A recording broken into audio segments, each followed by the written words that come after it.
Hello everybody, Mike Stevens out here in the new Mazda CX-30 today. I thought I'd pull over safely and take a quick look at the new infotainment system. I say new, it is more of a skin of the existing MZD Connect system that Mazda owners would be familiar with. I think that system was around for 6 or 7 years, and now we have a new look for that system. So we're starting here in the instrument cluster. I'll power off the car so that you can see the shutdown and startup animations, because why not? Very pretty. Very straightforward design. You can see that there's an LCD display that sort of extends outside the metal ring here from left to right. Nearly got my left to right mixed up. And inside we've got the traditional digital speedometer there. And we can flick through this info button on the steering wheel to get some other information. We've got the active cruise control and lane keep assist there in the center. Traditional speedometer, driving info with our average fuel consumption. There's a trip button over here. We can flick through. You'll see the changes there on the trips and the odometer as well. If you look up here, it might be a bit hard to see, but there's also a new head-up display, or newish. This display has started to show up on previous Mazda models as well, but it gets rid of the sort of fighter jet pop-up display that used to stand there on previous Mazda models. Now let's take a look at the infotainment. The buttons here as well.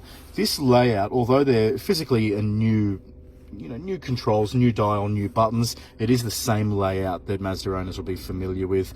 The dial, obviously left to right, we can also flick it to move through various features on the screens where it's relevant.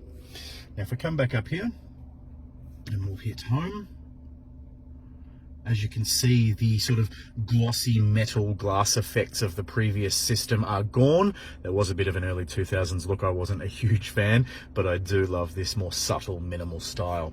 The options to choose from are more or less identical to what we had before, and that's where I say that this is more of a skin rather than a new generation infotainment. So if we click into information, we've got the various vehicle monitoring systems available there to choose from. We can check our fuel efficiency over time on the current drive as well.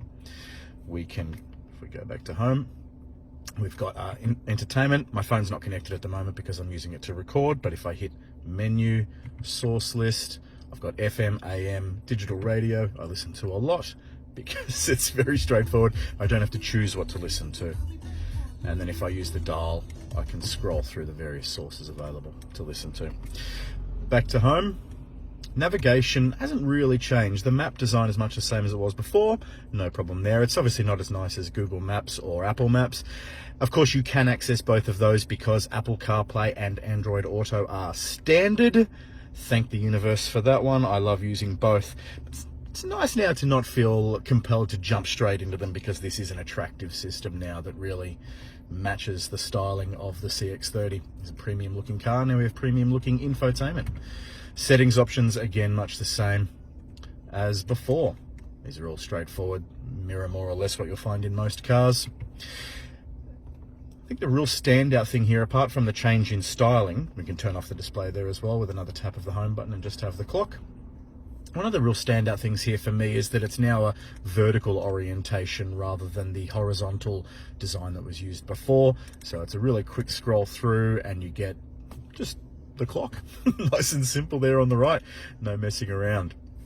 So that's what we have now with Mazda. It's obviously not a competitor for BMW iDrive or Mercedes-Benz M-Bucks or Audi's MMI system, so on and so forth. So as much as Mazda is pushing into that sort of semi-premium space with its design and materials, it's not necessarily moving just yet to be a true contender on the infotainment space. We may see that down the road, of course. Mazda might roll out a new generation infotainment that offers far more systems. I mean, you think of BMW iDrive and M-Bucks, they're almost like more involved computers. It's like having a proper iPad in the car with the amount of features that it offers, apps, weather and all that sort of thing.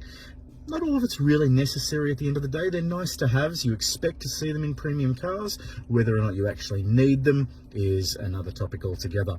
So there we have the infotainment in Mazda. Pretty stylish, I think. And I guess we'll wait and see if there's a more involved update down the road.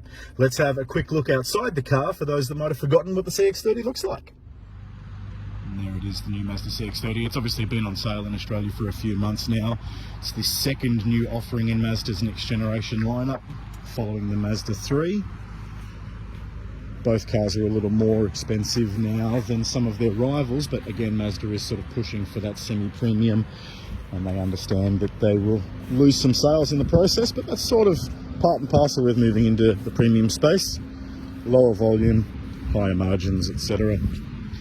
There's the new Mazda CX-30. So to learn more about the CX-30, head to caradvice.com/Mazda, and stay tuned for more updates and reviews in the days ahead.